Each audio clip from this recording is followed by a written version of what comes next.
સમાચારમાં આગળ વાત કરીએ તો કબડ્ડી વર્લ્ડ કપની ટીમમાં ગુજરાતના એક ખેલાડીએ સિદ્ધિ હાંસલ કરી છે અને જે ખેલાડીની પસંદગી કરવામાં આવી છે તેના બેકગ્રાઉન્ડ વિશે જાણીને તમે પણ આશ્ચર્ય પામી જશો. કોણ છે આ ખેલાડી, જોઈએ અમારા સ્પેશિયલ રિપોર્ટમાં. 7 ઓક્ટોબરથી શરૂ થશે કબડ્ડી વર્લ્ડ કપ 2016.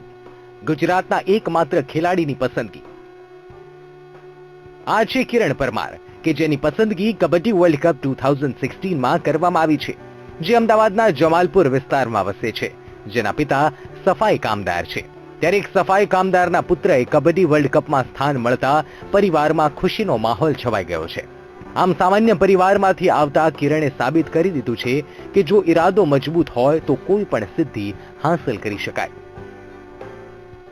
કબડ્ડી માટે હું ઘરનું કામ છોડીને બી નોકરી બી છોડીને ટાઈમ કાઢતો હતો અને પ્રેક્ટિસ કરવા અહીંયા ટુર્નામેન્ટ રમવા જતો હતો.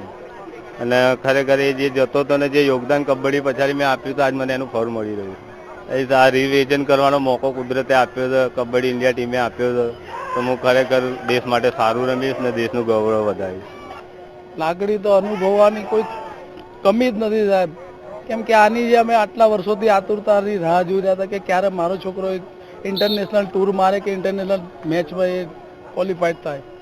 એના માટે મેં કેટલા વર્ષોથી આ સપનું જોયું હતું, એ આજે સાકાર થઈ ગયું. કિરણ પરમાર પ્રો કબડ્ડી પણ રમી ચૂક્યા છે, જે હવે કબડ્ડી વર્લ્ડ કપ રમશે. આ વર્લ્ડ કપમાં 12 દેશની ટીમ ભાગ લેશે, જેમાં કિરણ પરમાર ભારતની ટીમમાંથી પ્રતિનિધિત્વ કરશે અને કબડ્ડી વર્લ્ડ કપ 2016 અમદાવાદમાં રમાશે. બહુ જ ખુશીની વાત છે, કારણ કે અત્યારે ખૂબ જ સ્ટ્રગલ કરી છે એણે.